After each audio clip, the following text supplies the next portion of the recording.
बिस्मिल्लाहिर्रहमानिर्रहीम। Dear students, अस्सलाम वालेकुम। आज हम MCM 101 introduction to mass communication का शॉर्ट लेसन नंबर 40 का आगाज़ करेंगे। तो लेसन नंबर 40 का नाम है न्यू मीडिया इन मास कम्युनिकेशंस। लेसन बहुत ही इंटरेस्टेड है क्योंकि इसमें ना आपको नए किस्म के जो मीडियाज़ होते हैं, जितने भी न्यू मीडियाज़ होते हैं, उनका मास कम्युनिकेशंस के तौर पर कैसा रोल होता है लेसन नंबर 40 में बताया गया है।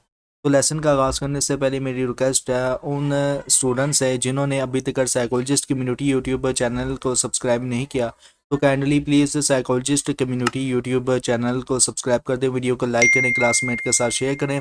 और अगर आप मॉडर्न और इस्लामिक साइकोलॉजी के हवाले से जानने में इंटरेस्टेड है तो inner Psychoflix YouTube channel powered by psychologist community, इसी वीडियो के डिस्क्रिप्शन में आपको इनर साइकोफ्लिक्स यूट्यूब चैनल का लिंक भी मिल जाएगा।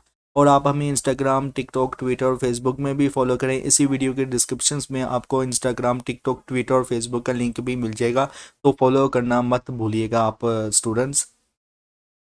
लेसन के आगाज़ में आप स्टूडेंट्स को बताया गया है कि जितने भी प्रिंट मीडिया है, मतलब कि न्यू मीडिया एक ऐसा टर्म है जो ट्रेडिशनल फॉर्म्स ऑफ मीडिया को डिस्क्राइब करता है, जो डिजिटल टेक्नोलॉजी और डिजिटल कंप्यूटिंग की एडवांसमेंट के साथ ट्रांसफॉर्म हो गई है। मज़ीद आपको सेकंड पैराग्राफ में बताया गया कि पुरानी और नई मीडिया के बीच का फ़र्क समझना कभी मुश्किल होता है, क्योंकि ना मीडिया एक बिल्कुल न्यू क्रिएशंस नहीं है, बल्कि ना एक पुरानी और पॉपुलर सोर्स ऑफ इंफॉर्मेशन को ना न्यू डिजिटल फॉर्मेट में ना कंसेप्चुलाइज्ड किया गया है। इस हवाले से इसका मतलब ये है कि ना पुरानी और न्यू मीडिया का ताल्लुक लैंग्वेज के सोशल मशीन से है, जो पहले ओरल कम्युनिकेशन से शुरू होती है, फिर लिटरेसी की तरफ गई है और अब डिजिटल एडेप्टेशंस तक पहुंच गई है। What is classed as new media? New media क्या है, यहाँ न्यू मीडिया की क्लासेस क्या है, यहाँ कितनी क्लासिफिकेशंस की गई है। तो वेबसाइट जिसमें ना ब्लॉग्स भी शामिल होते हैं, ये भी एक मीडिया का सोर्स होता है। ईमेल हो गया, सीडी डीवीडी हो गया। अब ये तो सीडी डीवीडी ख़त्म होनी है तकरीबन। अब इसकी जगह जो है वो मतलब कि अब ऑनलाइन स्टोरेज आ गई हुई है। इसके बाद इलेक्ट्रॉनिक कियोस्क है, फिर वर्चुअल वर्ल्ड्स है, फिर ये आजकल बहुत ज़्यादा यूज़ हो रहा है। वर्चुअल वर्ल्ड्स हो गया, इंटरेक्टिव टेलीविजन्स हो गया, इंटरनेट टेलीफोनी हो गया, मोबाइल हो गया और पॉड कास्ट हो गया, और हाइपर टेक्स्ट फंक्शंस ये भी ज़्यादा इस्तेमाल होता है। टेक्नोलॉजी फोर्सिंग के चेंजेस, मतलब ये कि टेक्नोलॉजी जो तब्दीलियाँ लाई, मतलब कि टेक्नोलॉजी क्या तब्दीलियाँ लाई।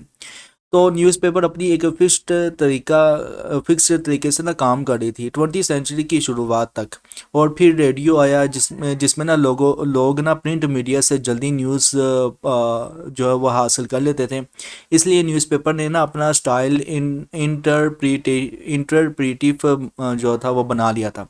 जब टीवी ने रेडियो को compete किया और इमेजेस से दिखाना लगा, तो ना रेडियो ने न्यू म्यूज़िक और डिस्कशंस को ना फॉर्मेट डिस्कशंस का जो फॉर्मेट जो था वो अपना लिया था एफएम स्टाइल फॉर्म में।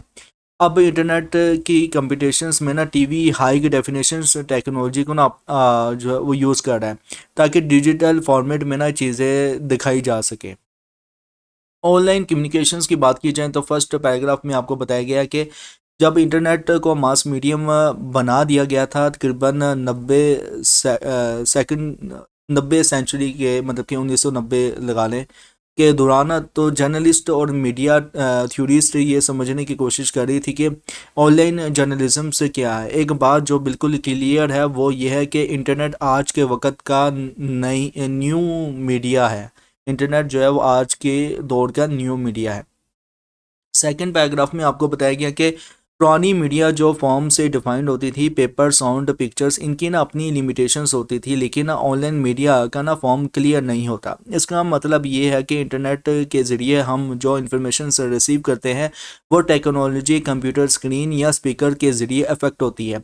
इसका मतलब ये है कि ऑनलाइन मीडिया का स्पीड और टाइम रियल टाइम में ना होता है, जो पुरानी मीडिया में नहीं होता। फॉर्म एंड यूज़र्स पर्सपेक्टिव्स में आपको बताया गया कि टीवी प्रोग्राम का साइज़ चाहे कितना भी हो वो सेम ही होता है। जैसे कि रेडियो का प्रोग्राम ट्रांजिस्टर्स रेडियो या एक्सपेंसिव स्टीरियो पर ना सुनना, उस प्रोग्राम का कंटेंट चेंज नहीं होता, लेकिन ना एक इंटरनेट साइट को ये सोचना पड़ता है कि किस टाइप का यूज़र्स यूज़ कर रहा है।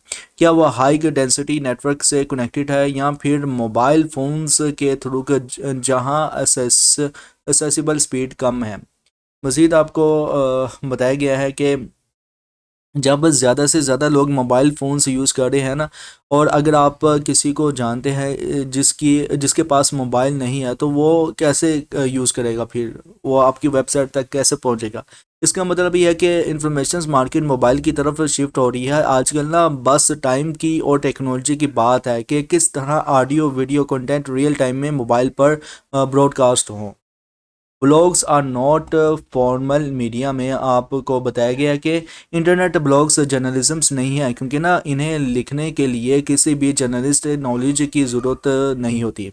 अगर किसी जर्नलिस्ट का नाम हो भी तो भी ना ब्लॉग का कंटेंट जर्नलिज्म्स नहीं कहलाता। जर्नलिज्म्स एक ऐसी प्रोफेशंस है जो एक न्यूज़ रूम्स में होता है, घर पे नहीं। अगर कंटेंट को पब्लिश होने से पहले कोई नहीं देख रहा है तो वो ना जर्नलिज्म नहीं हो सकता। नई मीडिया के ज़रिए ना ये प्रॉब्लम बढ़ गई है, और ये जो है वो ज़्यादातर लेजिस्लेटिव हेल्प से होता है। Is it really new? क्या ये सच में न्यू है?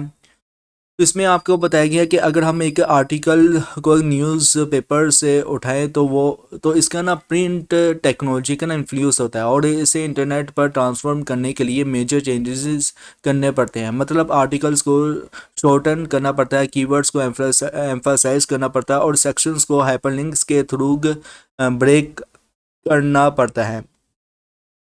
और ये ना काफ़ी टाइम कंज्यूमिंग्स होता है, और रिसोर्सेज की कमी की वजह से हो आर्टिकल्स जो इंटरनेट पर हैं वो बेसिकली पुराने मीडिया की प्रोजेक्शंस होते हैं, जिसमें सिर्फ टेक्नोलॉजिकल कंट्रीब्यूशंस होता है। अब हम अपने फेवरेट न्यूज़पेपर्स को दुनिया के किसी भी कोने से बिल्कुल फ्री में पढ़ सकते हैं। Old wine in a new old wine in new बोतल में आपको फर्स्ट पैराग्राफ में ओवरऑल बताया गया है इसमें कि जब भी इंफॉर्मेशन ट्रांसफ़र होती है वो न्यूज़ रिपोर्ट्स भी डिस्ट्रीब्यूट करते हैं। 1990 के शुरुआत में ना मेजर मीडिया आउटलेट्स अपना टेली इफेक्ट्स एडिशन से चलाते थे, जहां सब्सक्राइबर जो दूर रहते थे वो फैक्स के ज़रिए ना न्यूज़ रिसीव करते थे। अब ये फैक्स ईमेल के ज़रिए हो गया है, जो ज़्यादा कन्वीनियंट और सस्ता है। सेकंड पैराग्राफ में आपको बताया गया कि इन डिस्ट्रीब्यूशन से चेंजेस के बावजूद जर्नलिज्म के एक्सप्रेशंस में ना कोई सिग्निफिकेंट चेंज नहीं हुआ। ज़्यादातर न्यू मीडिया की लिमिटेशंस नहीं थी। एक लंबा न्यूज़ लेटर्स जो ईमेल के ज़रिए भेजा जाता था वो कंफर्टेबल नहीं होता था, लेकिन कोई भी ऑथर इसे क्रिएट करके सेंड कर सकता था। न्यू मीडिया में ना कोई टाइम और स्पेस लिमिटेशंस नहीं होती थी, बस ट्रांसफ़र स्पीड की लिमिटेशंस होती थी। Disadvantage in the use of new media की बात की जाए तो फर्स्ट पैराग्राफ में आपको बताया गया कि जब ज़्यादातर एडवर्टाइजिंग और मार्केटिंग एजेंसीज न्यू मीडिया को पॉजिटिव फोर्स की शक्ल में देख रही होती है, तब भी ना कंपनीज को ये कंसर्न होता है कि न्यू मीडिया का रैपिड रेट ऑफ चेंज इनके लिए ना प्रॉब्लम हो सकता है। कस्टमर्स के साथ कम्युनिकेशंस का न्यू लेवल ज़्यादा मैटर्स दे रहा होता है, जिसमें अनहैप्पी कंज्यूमर अपनी कंसर्न ज़्यादा लाउडली एक्सप्रेस कर सकता है। सेकंड पैराग्राफ में आपको बताया गया है कि ओवरऑल के न्यू मीडिया की एडवर्टाइजिंग और मार्केटिंग का ना एक नेगेटिव रिजल्ट कॉस्ट रिलेटेड होता है। न्यू मीडिया काफ़ी ना ज़्यादा डिजिटल नेचर का होता है, और इनको ना स्टेप और अप कीप करने के लिए ना बहुत रिसोर्सेज की ज़रूरत होती है, जो छोटी बिजनेसेस के लिए मुश्किल हो सकता है। इस तरह से ना world wide trend towards new media corporate globalisation को जो है वो बढ़ावा दे सकती है, और छोटी बिजनेसेस को ना प्रॉब्लम्स दे सकती है जो इतनी टेक्नोलॉजी अफोर्ड नहीं कर सकते छोटे बिजनेस। ओवरऑल ये था आपके लेसन नंबर 40। कैसे लगा कमेंट्स में लाजमी बताएं। अब एग्जाम पॉइंट ऑफ व्यू से मैं बताऊंगा कि क्या क्या पूछा जा सकता है आप स्टूडेंट से। तो इसमें सबसे पहले बात यह है कि न्यू मीडिया क्या होता है। तो न्यू मीडिया जो होता है वो एक टर्म है जो डिस्क्राइब करती है ट्रेडिशनल फॉर्म्स ऑफ मीडिया की। ओके, और आजकल जो मीडिया न्यू मीडिया किस तरह से क्लासिफाइड है वो ये कुछ दिए गए हैं एग्जांपल्स वगैरह, आप इसको जस्ट मैं अंडरलाइन कर लिया, इसको जस्ट आपने कैजुअल पढ़ लेना है। टेक्नोलॉजी फोर्सिंग चेंजेस क्या होती है, एग्जाम बड़ी वैसे इंपॉर्टेंट है। ऑनलाइन कम्युनिकेशंस कौन सा है और आज का new online communications new media कौन सा है, इंटरनेट है, तो एग्जाम बड़ी वैसे बहुत इंपॉर्टेंट है। और आगे आगे देखा जाए तो ये भी इतना इंपॉर्टेंट नहीं है, blogs are not formal media, लेकिन मैंने हाईलाइट किया हुआ है, एग्जाम पॉइंट ऑफ व्यू से पूछा जा सकता है। और ओल्ड वाइन इन न्यू बोतल, ये भी एग्जाम पॉइंट ऑफ व्यू से इंपॉर्टेंट है, लेकिन इसमें ना जो है टेलीफैक्सिस, ये भी हाईलाइट कर लेता हूँ ऑनलाइन, ये भी इम्पोर्टेंट हो सकती है। ओवरऑल न्यू मीडिया के डिसएडवांटेजेस क्या है इस्तेमाल करने के हवाले से, तो वो भी हमने पढ़ ली थी, एग्जाम पॉइंट ऑफ व्यू से आपसे घुमा फिरा के पूछा जा सकता है। इंशाल्लाह मिलते हैं नेक्स्ट लेसन में, till then thank you so much, अल्लाह हाफिज़।